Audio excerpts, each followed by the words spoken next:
talking about whether food can affect the brain. You know, research is starting to point towards a connection between food and brain health in greater ways. More than 5 million people suffer from Alzheimer's and 1 in 3 die from some form of dementia. So this is a really important conversation on a lot of levels.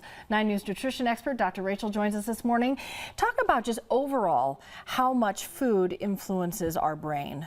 It really influences the brain big time. In regards to Alzheimer's, researchers are actually starting to call Alzheimer's type 3 diabetes. Wow. And that mechanism is where you can't get glucose or fuel to the brain. And so it starts to degenerate without fuel.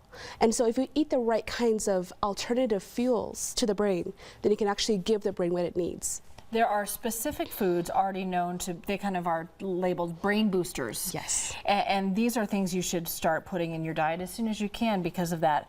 Not just you know there's a connection, but it might be greater than the research even points to at this point. Yes, absolutely. You know, eating the right kinds of fuels doesn't just prevent disease of the future, but it helps your day-to-day cognitive memory and focus. So it really gives you the ability to boost your brain so you can concentrate for work and for home, not just for preventing something like Alzheimer's in the future. Let's start here because I can smell this. It smells so good. Absolutely. Talk about these as brain boosting foods here, Dr. Rachel. So this is turmeric right here. Turmeric has been a spice that's been used for thousands and thousands of years, since ancient history, as a medicinal adjunct to helping your brain.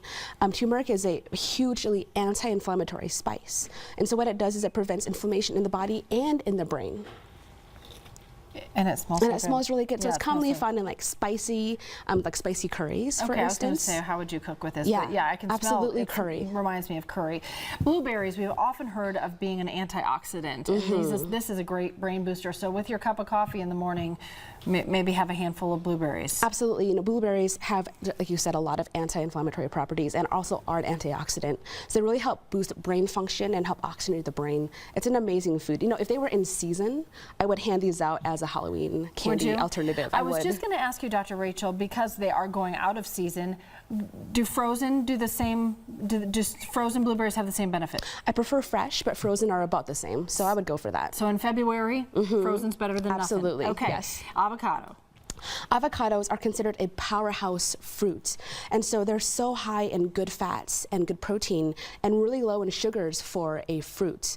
And they also contain a lot of vitamin K and folate, which helps prevent blood clots. And blood clots in our brain is called a stroke. And so it really helps boost the brain as well. Great, and then we're almost out of time, but I want to mention the coconut oil is important too. Yes, coconut oil is the gold standard for brain degeneration, actually. Coconut oil is that good fat that helps bypass an entire glucose insulin resistant mechanism and helps provide proper fuel to the brain so it can actually function and have something to run off of. Okay, healthy bodies, healthy mind, healthy brain. Thanks, Dr. Rachel. Appreciate these easy things you can do, make a difference in your everyday life. We'll be right back.